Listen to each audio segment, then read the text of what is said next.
guys, Gina with Sidewalk Talk. Today I am with Quiet Bison. Hello. We are matching today. This was not intentional, but this Nope. is great. Quinn, you're from Portland. Mm-hmm. You grew up there. Yeah. What was it like growing up in Portland? I don't know. It's cold. Cold. Like, what did you do, like, with your friends growing up? Like, did you play sports? What type of music did you listen to? Like, what was your favorite thing to do growing up in Portland? Food? I didn't really have any friends. Oh. I don't know. I didn't really do that much. I kind of just stayed inside and played, like, video games and made music. You know what? That's kind of, I mean, besides the music thing, that's kind of like me too. I would just be at my mom's work and just not do anything. Yeah, I don't know. So we pretty much had the same childhood. Yeah, like... Or like, what was like a favorite place for you to go in Portland? Oh, favorite place to go? A favorite place to go? It's kind of hard when you live someplace like, I don't know, for like, I don't know how long I've lived there, but a while. You don't really do, like, actually, yeah. Well, you don't really remember where you go because you've gone to so many places. It's kind of just You don't have like a a favorite habit. spot or anything? Well, for pizza, I really like a place called Baby Doll Pizza. What is it? Baby Doll Pizza. Baby Doll Pizza? Yeah. Okay. But I think the best pizza in the world, not in the world because I haven't been around the world, but where I've been is in Nashville. Nashville! It's pizza. called 5 Point Pizza. 5 Point Pizza. It's like the best pizza I've ever had. I'm going to pin both of these. Where did you get your creative side from? Like, does your mom or dad, you know, like in music, or where did you? No. How'd you start? Not really. My mom used to play the drums when she was young. That's so cool! Like when she was a teenager, so she Yeah. did that. Did you play like in a band or something? Or she no, just got she into drums? just liked playing the drums, I think. I haven't really asked too much, but she played the drums. Yeah. And clarinet. Oh wow. But that was it. So that's the extent of the musical side of my family. Oh really? What do your parents think about you pursuing a career in music? Are they pretty supportive? Yeah, they're supportive. I don't know what they think of it. I think they're... Like, do they ever listen to your music? Yeah, my mom listens to my music a lot. Which is nice. Yeah. My family doesn't really go out of their way to embarrass me by playing my music places. Yeah. Because I don't really like listening to my music that much. Oh, really? Yeah. When you've worked on something for like... So long. I don't know. In some cases, probably... I don't know. How many... honestly, some songs maybe like close to 1,000 hours. Some. Like mixing and mastering. Oh my gosh. Okay, wow. Oh, wow. You mix Maybe and master not 1,000. Maybe like... 1,000 hours? Maybe like 400 or something. 400 hours. Wow. That's... There was one song, the song I did with Rio Cragun. Oh, I finished the beat in like a day. And then, well, this was way before he was on it. So I finished the beat, and then I'm like, oh, it's kind of a cool beat. Me and Rio worked on it. He recorded vocals for it. And then I had to mix and master it, like, to finish it. Yeah. And how long did it take you? This track? This one's the one that took you 400 hours? No, maybe not 400 hours, but it took like... A really long time. Because I made this song originally like 2019 or something. I didn't finish it until like September 2020, I think. Oh, wow. So it was like almost a year that Oh, wow. I'd been trying to mix it. Because I just couldn't get the kick and bass to sit right. When did you first start getting into producing? I think when I was like 2014 or something. There was like this, I think it was like an iPad app or something, where you could like place notes and like kicks and stuff. And like GarageBand? No, it wasn't GarageBand. Oh. And it was like an easier GarageBand, and you could place like notes and stuff. And I was making like trance. Okay. And that's kind of what I started out with. It was like trance and like techno type stuff. And it was awful. What the hell is that thing? It looks like a giant jalapeno. Walk towards it and walk. Yeah, we gotta see this thing. Definitely not aloe. What the hell is that? It's gonna, like, a head's gonna grow up. It's gonna be one of those Zelda things. Okay. Anyways, we were talking about, what the hell were we talking about? Yeah, you started producing on your like, iPad. Trance. Yeah. Yeah, I started when I was like 13, 14. And it kind of felt like more like a game than anything. Because I played a lot of video games. Yeah. So I was like, oh, it's and I used to play with a lot of Legos and stuff. And like, it was similar? Yeah, it was kind of similar. It was like figuring out how to make, like, if you made something out of Legos and you made it poorly, it would fall apart. Like, it wouldn't stay together. But if you learned how to use Legos and you built something that was like, each block was placed perfectly, where it's like, oh, it sits like this and it looks like a thing, but also doesn't break when you build it. Oh, that's a good comparison. It's kind of like that for music. It's like a puzzle you have to put together. Yeah. So I think that's why I liked it. It was kind of similar to stuff. You use FL Studio right now, right? Yeah. Started in Ableton because. How come you switched to? Because I usually hear the opposite. It's like FL Studio, and then I moved to Ableton. Well, but I never heard the Ableton, and then Ableton was kind of difficult for me. I don't know. I guess what do you like about FL Studio so much compared to Ableton? Well, there's a lot of things that are better about Ableton, I think. But one, I like the way the mixer sounds. Just like the way audio sounds coming out of FL sounds better to me. And I know people that use Ableton that have said that too. I think maybe because it's made for like rap beats and stuff, or now it's kind of like made for rap beats. FL Studio is? Yeah, there was a period where it was like really marketed towards like beat producers. I think they were trying to make like I don't know, or maybe beat producers used it because it had a certain type of mixer. Right.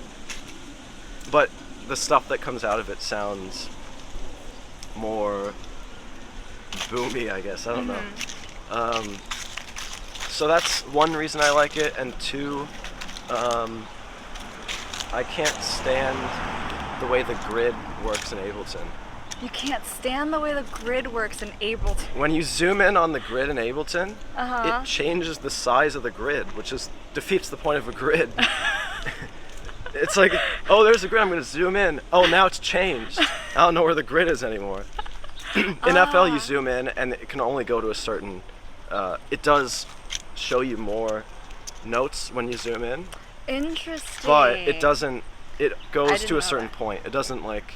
Ableton shows you so many notes that I don't know where I'm placing stuff when I zoom in.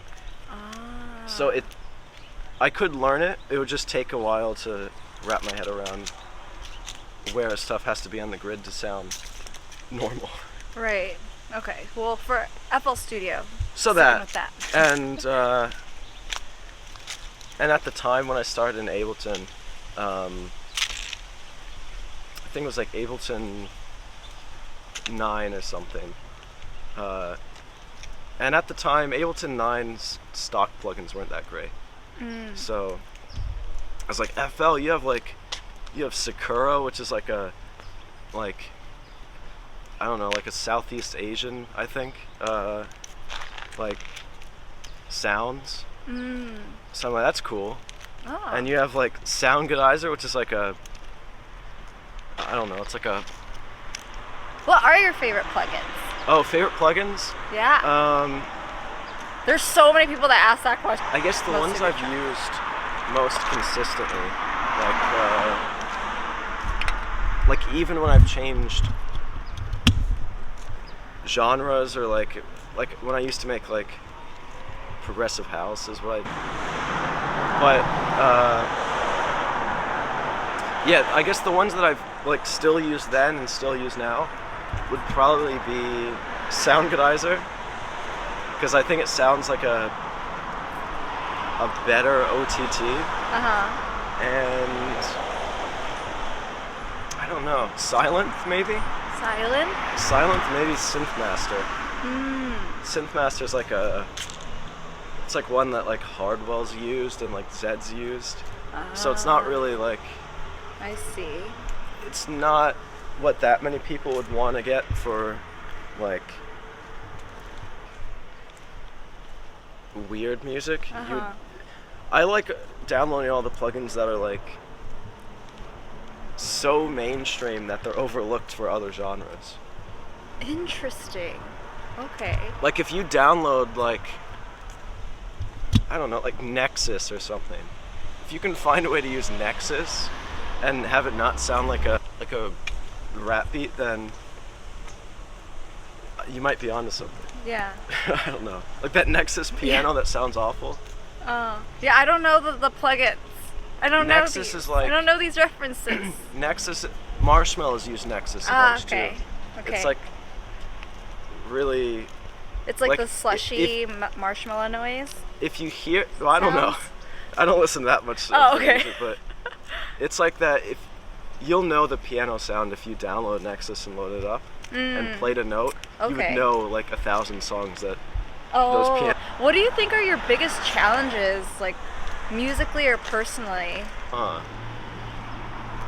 biggest challenge right now is the sun going into my eye. I'm sorry. I know, it's like I can't help it, you know? I wish I read sun. You just have to kind of walk with your eyes closed. And Yeah, just hope the you biggest don't fall challenge was probably yeah, exactly. You just have to walk with your eyes closed. The biggest challenge is probably like it's hard to be creative. I don't know. It's hard to be creative. Where sometimes it feels like, I don't know, it feels like you have to be a certain level of smart to be creative, like to think of new ideas. And how do you like kind of? And sometimes I don't know if I'm smart enough to come up with, in general, like it can get difficult trying to do something that's not the same thing you've done So like before. how do you get over that? Like what do you do to not sound the same every time? I guess there's two things that you can change in music that really help you get out of like a writer's block or just make stuff that's different than what you make. One is taking different inspiration rhythmically. So if you make a bunch of trap music, maybe try and change it up and make, I don't know, a jungle song or like a Latin American inspired rhythm. And the second one is just changing the sonics of what you do. The sonics. So just like sonically changing the sounds that you have in it. So if you use a lot of one type of sound, try taking like sound inspiration from, I don't know, say, name a genre of music. Dubstep. I don't know. Say you make like say you make progressive house, or maybe not progressive house. Say you make, what's another genre? Tropical house. Another one. House. I don't know. House music. I don't know. I don't know. Trance. Say you make trance. There's a certain type of sound. There's certain synths you have to use to make it sound like trance. If you don't use those synths, it's probably not going to sound like trance. Like if you take a trance song and replace all the synths with like tropical house sounds, it's going to sound like a fast tropical. If you make like a, I don't know, what was your other genre? Just house? Dubstep and house? That was the two? The dubstep, so you make house. Tropical house. Or house is really tropical, or yeah, broad. I guess those are like jungle. Say you make jungle, which is kind of, Well, there's kind of dubstep Wow, this is a lot harder than I thought. Dubstep kind of came out of dubstep. jungle, I think. And maybe I'm wrong, but I think it did. Like the sounds. If you make some genre, there's usually a certain type of sound you have in that genre. It's synth-wise. So there's synths that are in the song, and there's the rhythm that's in the song. So say you keep the rhythm of the song, but you change all the sonics of it. So you take like a tropical house song, which would be slow, and you replace it with dubstep sounds. So you're still approaching it like you're making a tropical house song. Ah, okay. But you're using different sounds. That's a really extreme example. Uh-huh. But I don't know, It's a good one. say you make like metal music. Like really aggressive metal music that's fast drums. But then you're like, well, we usually use guitars, but what if we change it up and use like trance sounds or something, where you have synths that are in there that are different. I love that. I think those are the two main things: changing the rhythm that you do, Yeah. and changing the sonics of what you do, like the sounds that are in it. Because it can, like, I usually use like a filter, like a low-pass filtered saw wave in most of my songs for like chords, and it can kind of sound the same after a while. So if you do something like, oh, I don't know, I'm gonna add a guitar or something, when you don't really use guitar that much, it can maybe bring you in more directions than if you just do the same thing.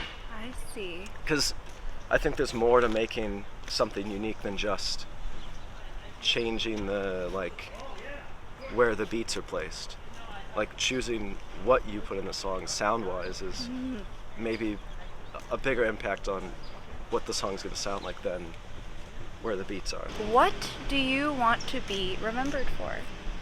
Oh. Don't step in this puddle. I want to be remembered for not dying in this puddle. Yeah.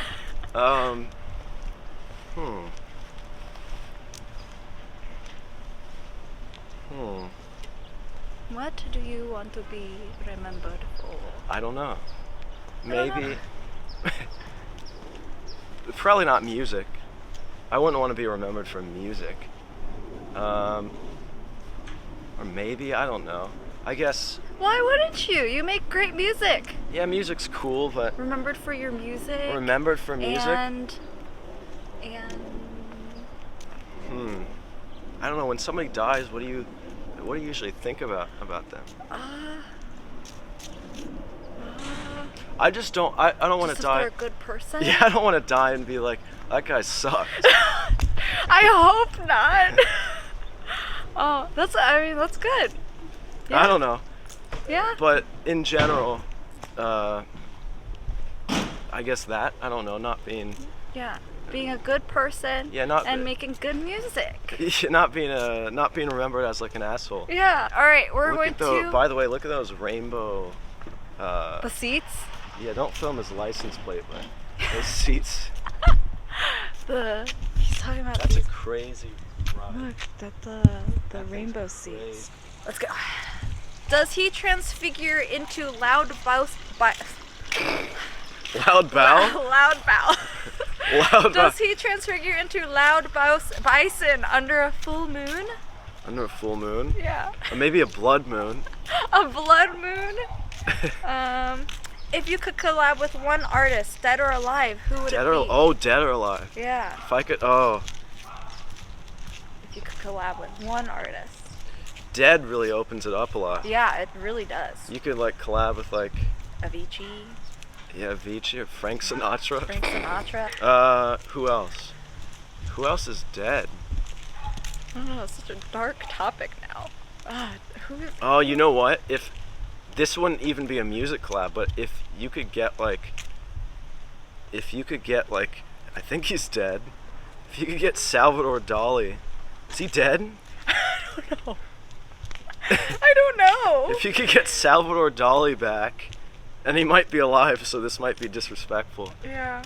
If you could get him back, if you could bring him back, him doing an artwork for a song would be really cool. Oh.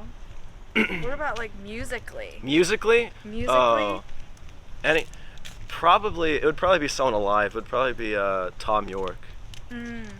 Tom York singing on like a weird, because he's done singing on like Fortet and Burial stuff, and I think he did a song with Flying Lotus.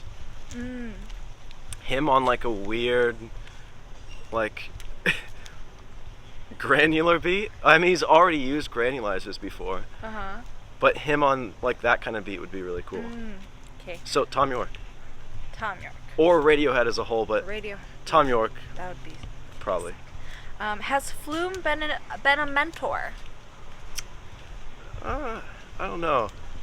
I would say anyone I've met in music that's been supportive has kind of been a mentor. I love that answer. Like, because I originally met, like the first, like big music artist I met was Whatsonot. And he's been really supportive. But then even meeting Rio, you kind of learn, I don't know, you learn from everybody. So everybody's kind of a mentor, but he's offered good insight on kind of how to get out of like writer's blocks or... Is that kind of like where you got the two he suggested to change things up rhythmically. So yeah, that's where I kind of started. I was doing a lot of trap, and then I was like, well, trap's kind of, to some extent, the same pitfall you get in when you're doing like I don't want to scare that dog. That dog was scared looking. Doing one genre is kind of the same pitfall you can get in as if you would make like progressive house or something. You don't want to keep doing the same thing, because then, I don't know, you'll run out of things to do. Even in trap's not always the same. Like, progressive house is always probably going to be 4 on the floor. Any tips on granular synthesis for beginners? For beginners? There's like an edibles back there.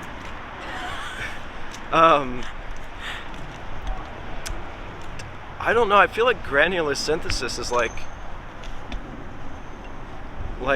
if you don't really know how to make music and you just put something in a granulizer, that's probably the like fastest way you can like just try music. It's I feel like it's really easy to use granular synthesis. There's so many questions on but if you're struggling with it, I guess, if you like really don't know where to start, you could like there's a few ways you can use it. You can use it kind of almost as a sampler, where you put like a one shot in there, or you make like an instrument out of it that you play notes on, or you can use it as, I guess, kind of like in older hip hop when they would take a sample and they would cut it up and make a new beat out of it. You can use it in that kind of way where you take sections and make a progression out of it, out of like sampling something through a granulizer. I see. So you could use it that way. But in general, I think the thing that's fun about it is you can put anything in there and maybe you'll stumble upon something that's cool. Favorite yerba flavor? Oh, Revel Berry. The red one. The Is Revel this Berry. it? Yeah, the red. I saw the question and I was like, wait, this is your drink and this is it. The yerba. The yerba mate. Yep. There we go. I've never Revel even Berry. heard I'm not of sponsored. this. I'm not sponsored, but I wish I was. Yeah. Well, I've never even heard of this drink.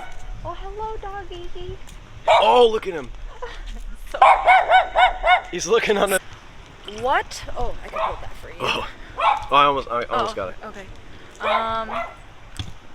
What was the big push that helped you from just making music to now getting booked for shows and recognition? Big push? Yeah, what's the big I don't know. push? I feel like I was just making music and then people started offering me shows. I was like, I don't know how to do that. Oh, well, that's good. I still don't make that much money off music, so I can't really live off of it. Do you have like a day job on top of? Like, no, I just still live with my parents. Oh, okay. So yeah, I don't know. It's not like I'm making a bunch of money. I can like. I don't know. Oh God. I'm not making that much money. So I don't really feel like it's a real job. It's kind of like it's a hobby that's making some money. Yeah. But well, hopefully it's still not. soon. It's still not like It'll get there. sustainable. You'll get biggest sources of Inspiration. for your music. You want me to hold this? Here, I It's can just hold the can. That's yeah, I the, can just hold it. I would say. I mean, it's kind of strange because. No, we're gonna go. Electronically, it's probably like. I don't know, whatsonot, flume, and then even people I know that are smaller artists, like there's an artist named Heresy, who does cool stuff. Jack Slade. I don't know, Hendrik Jurges. There's a bunch of people I know that do cool stuff. So I guess just people I know, but I'm lucky enough to know people that are inspiring. I don't know. How many tracks are on the album? 30. There's 30 songs on it. 30 songs on your album? Yeah, I did say there was going to be 32, but there was 2 that I just 30. Wow. I couldn't finish the mixing of, so I'm like, I'm going to Wow. take them off. What? 30. Wow. 30 songs. 30. Someone's How long did screaming it over take that. for you to put the album together? I started like. I mean, some of them are really old, so some of them like there's this song I released called "Call It Even" that had Paulina Her on it, Oh, I and love Paulina. that I made that one in like early 2020. I think it was like January 3rd or something. So some from that kind of then, some older, some are like pretty old, and some newer ones. I see. But probably 2019 to now, I guess is how long it took. Wow. So a while. I can't wait to hear it. I hope it's good. Wow, it's gonna be good. Of course it is. How do you start off a song process? I guess I just sit down and then, like, start getting anxiety and pulling my hair out. Like, what am I gonna do? No. No, I don't know. It can be fun. It's fun to make new stuff, but Like, do you start? What's like the typical? You start off with like a melody, or does someone like send you vocals first? Like vocals are pretty easy to work around. If there's vocals, then that's like see. Yeah, because the God, this melody is kind of already there, right? yeah. So you have something to work around. Yeah. Do you songwrite as well? Like write lyrics or write melodies? I've done it once, and I did it for like a small portion of a song I released called Blight, where I wrote like a pre-chorus vocal, like lyrics and melody for it, and then the singer sang it, and that song was done in like even mixed and mastered and like fully made, recorded in probably about a day. So that one was a really fast one. I honestly don't know how people could like do everything in a day. Yeah, Like, it was a long day. So much stuff to. Oh It my was God. a long day. That's crazy. Thoughts on future bass as a genre and where you want to take Future it? bass. Yeah. I haven't heard about future bass in years. Future bass. Future bass. Yeah, what's your thought on it? Thoughts on it? Or like, where you want to take it? Oh, where do I want to take it? Yeah, where do you want to take future bass? Like, do you even think about? I don't even know if. Yeah, do you even think about future bass? No, not really. I'm not that attached to any genre really.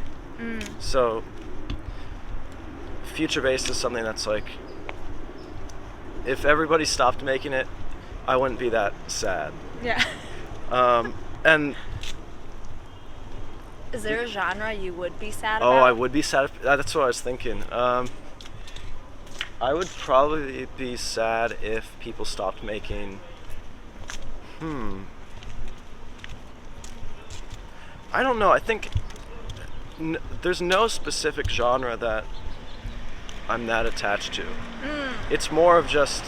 It seems like you're pretty open to like all genres. If someone does something that's really cool in their genre. Yeah. Then I'd be sad if that person stopped making music. But I wouldn't be sad if the genre. It's more, there's a certain taste I have in, like, I guess, people's styles. Wow. So if that person's style went away, I might be sad, but That's a really unique but answer. I don't know. I'm not too attached to, like, leaving certain genres or things behind. Because, like I was saying, if you keep making the same thing, then it's going to get boring. Right. So more just, if there's someone who's really creative and has usually a creative take on something, it's sad if they stop making stuff. Yeah, that makes sense. What advice do you have for new producers? Make music. Yes. Produce music. That's a good answer. Yep, that's good advice. Produce your own music. Yes. Don't get a ghost producer. Yeah. Please don't. Don't do that. Don't get a ghost producer. I don't think you can get a ghost producer if you're like. Yeah, if you're in the beginner stages, I feel like that's like. If you have like unless 20, you have money. If you have like $20 and you just started making music, yeah, then you probably can't get a ghost producer. Exactly. You know what? Reach out to people and try to work with as many different artists that you can, even if they're smaller artists, because you can learn a lot from watching other people's approach on music. Yeah, that's a good one. So just work with people, and while you're working with people, well, obviously you have to practice music enough to be kind of decent at it so people will want to work with you. Yeah. But once you're there, at what point, how long did you practice and first get into it before you started, like... Being good? Yeah, no, before you, like, started collaborating. Oh, working with people? Yeah. You have to get to a certain confidence level, right? You can't just, like, not know, like, what you're doing and then just be like, hey, like... Well, you can. Collab with me. You can. Really? Well, if you don't know how bad you are at music, you can definitely because I would message people like, oh, do you want to work on something? Looking back, my music was so awful. I don't know why anyone would want to work with me. But just try to learn from every. Try to learn as much as you can. Yeah, use collaboration with people as a music school. Think of it that way. Oh. You don't really need to go to music school if you just see what people do and learn from what they're doing, because maybe they're doing something better than how you're doing it. Interesting. I really like your answers. What sample packs are your favorite? And will we ever see a Flume and Quiet Bison collab? Flume and Quiet Bison sample pack? Or no, it's two separate questions. Oh, it's two questions. It's what sample packs Did that are person your ask favorite? 2 questions? Yeah. Whoa. Yeah, what sample packs are your favorite? Are your favorites? I really like I think it's like Renraku or something is how you say it. Renraku? Yeah, it's like Sample pack? RENRAKU, I think it is. Okay, Renraku. So RKU is what they're called on Splice. Mm-hmm. Like in just the Sample Explorer. Their sample packs are really good. I don't want to step in this dog poo. Yeah, don't step in the poo. I'm gonna take this thing off because Oh yeah, It here, let me keeps hold. making noise. I'll hold these. I don't want the interview to have like a. Yeah. I'll hold. Thank you. Yeah. Yeah. So those sample packs I really like. Anything that John Casey does, any of his sample packs, I really like John Casey stuff. He would probably be a good interviewer for a Sidewalk Yeah, talk. I'll look at it. Yeah. He's charismatic. He's a really charismatic It person. really? Yeah, I like him. Okay. Cool. I'll reach out. Him, he has really good sample packs. I think Lapalux did a sample pack. I really like that one because Lapalux in general is really cool. Oh, pretty. Right? How pretty is this? Doesn't this look like straight out of Lorax? Right?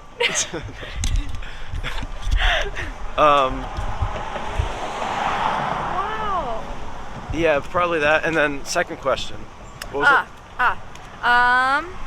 Will we ever see a Flume and Quiet Bison collab?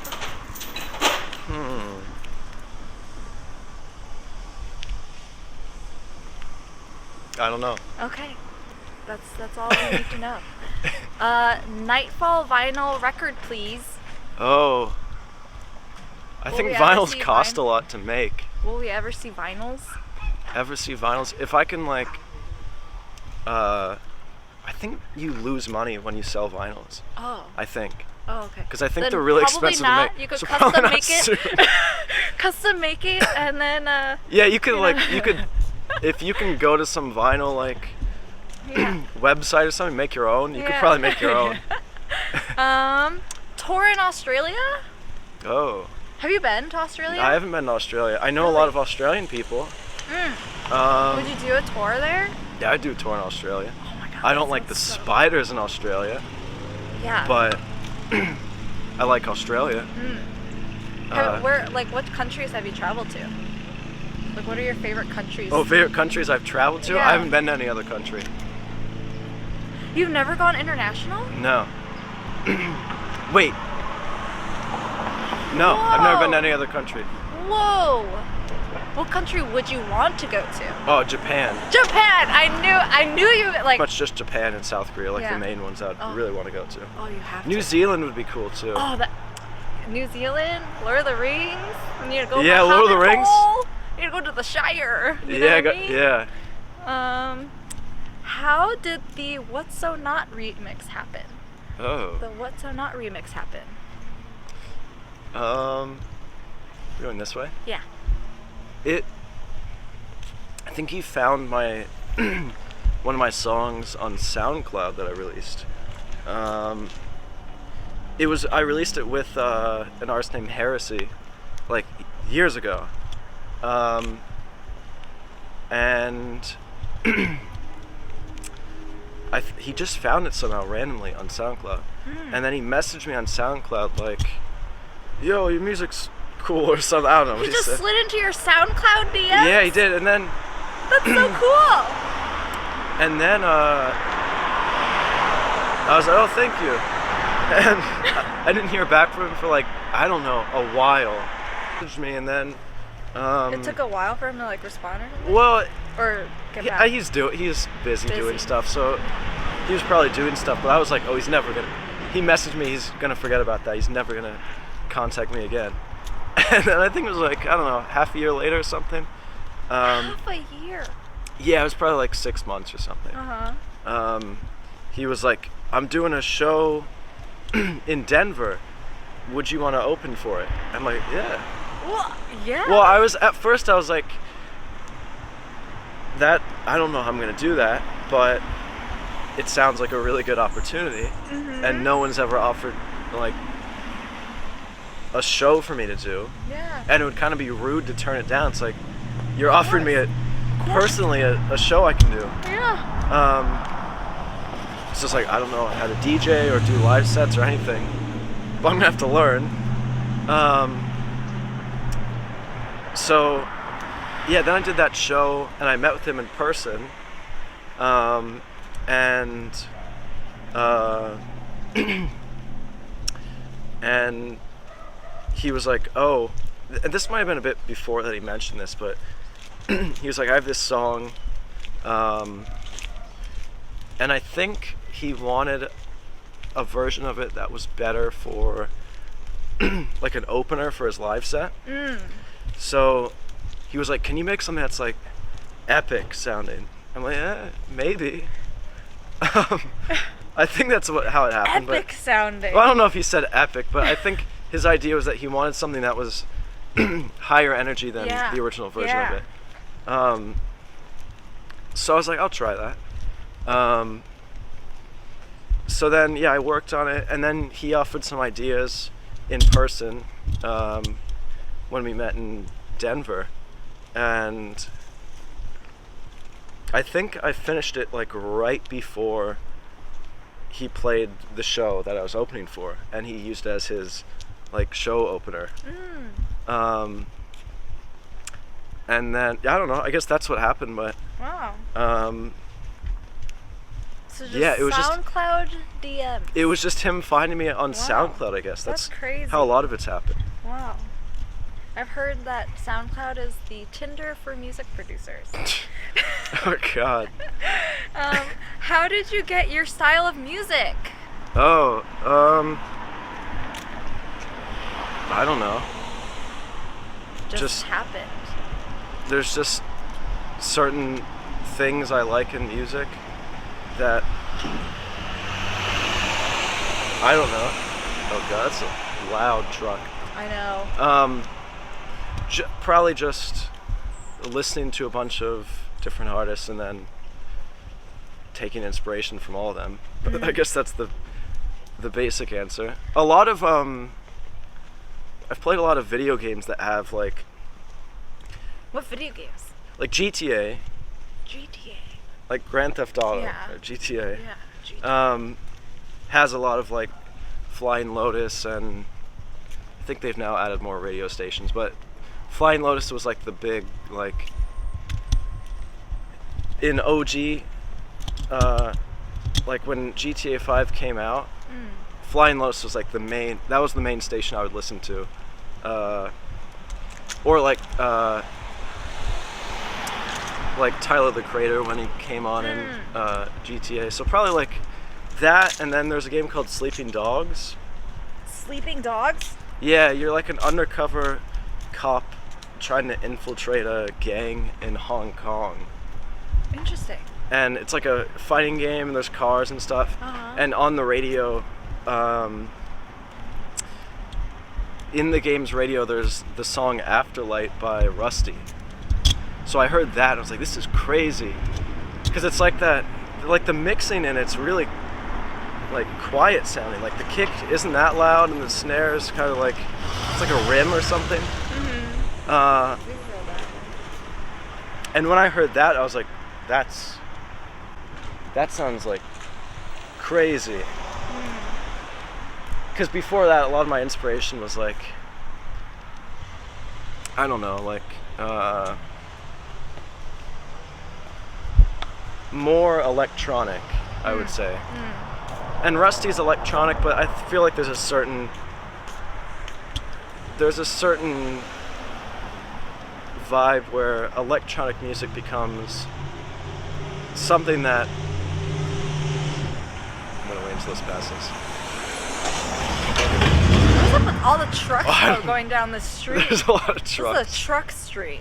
I feel like there's a certain point when like some EDM songs are just things people want to listen to in clubs or like at shows. Yeah. But there's a few artists that I think are like you can listen to them anywhere, and it doesn't have to be a show. And I'd put Rusty in that category, and there's other people. But there's a certain line I think that's you kind of have to ride that's not too EDM-y sounding. That's a little more influenced by like just like beats, like almost like hip-hop beats, or just like rough, a certain level of like when people don't polish something too much and they just let it kind of be a bit rough but have character versus trying to polish something really clean Right. and it loses all of its character. Right. And I feel like Flying Lotus, Rusty, another game, Watch Dogs 2 had a soundtrack done by Hudson Mohawk.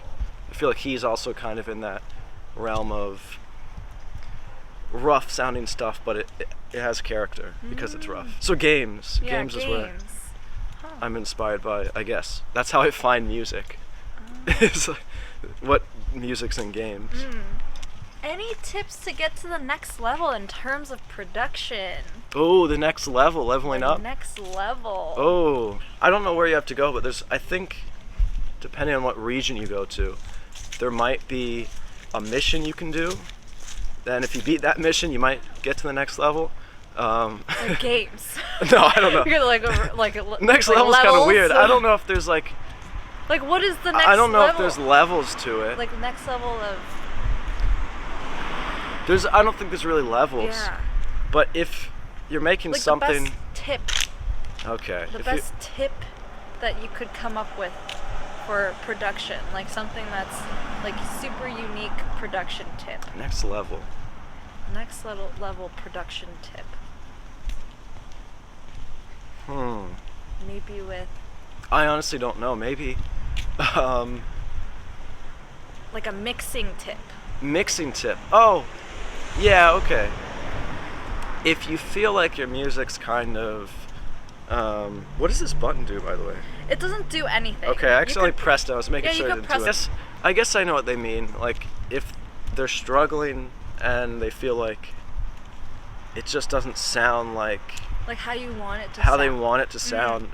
Probably a lot of that's probably mixing. So in that case, I don't know. Just keep testing it out and see what sounds cleaner. Just keep trying to figure out what you're doing wrong in your eyes. Do you think like silencing layers of it until you figure it out? If you have a bad mix, putting the whole master in mono and hearing how loud stuff is can help. Okay. Because when it's in mono, there's no stereo room. Right. So you'll hear when something's way too loud. It's good. That's good advice. That or using a soft clipper to routing a group of stuff to a soft clipper and clipping drums, bass, and maybe even just drums and bass together. So those sound like they're clipping, but you're not affecting the rest of the mix. That can help. Next question. How? Sure. How? How? Oh. How? Just how? Who? How? I don't know. What does success look like to you?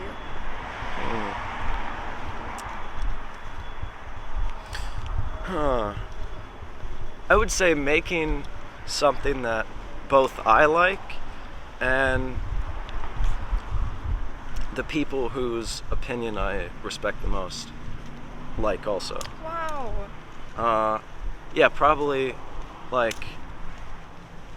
don't know, just making things that I enjoy making and having a group of people that also enjoy making that kind of stuff and listening to that kind of stuff.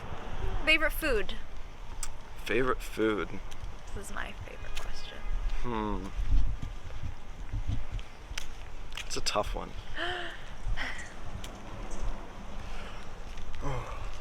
I don't know. I don't know if there's really any favorite food I have. Because you have a favorite food? Well, there's too many favorite foods to think of. Top 3. Top 3? Top 3 favorite foods. You don't have to rank them either. Just what are you thinking about right now? Right now. Right now. Well, what I'm thinking about, and I don't really like that I'm thinking about this kind of food because I know it's not the best kind of food, but I like it. Is Chipotle. I really like Chipotle. Chipotle. Chipotle. That sounds good, but I don't know. if there was something I had to like eat, like only eat that, and I could only eat that, maybe like a yakisoba or something. Yakisoba or some sort of noodle dish that's not non-broth, but like a stir-fry noodle dish. Okay. Some sort of noodle. I don't know what one, but shoot, I'm so hungry. something. Okay. All right. Last question. What is next for Quiet Bison? Oh. I'm probably gonna go clean and then and then get something to eat. Short term, very short term. What's next? Probably get something to eat. Because now I feel like Chipotle or something. Dog's gonna bark at me. That's what's next. Oh, it's that dog again. It's the dog. Our best friend. He's back. Our best friend. I love that dog. I don't know. Just making music. Making music. I hope. Any new shows? When's your album? Album's coming out. I think it's coming out in February. February, I think. February. And then any shows? Or festivals that you're doing? Oh, festivals coming up? Oh.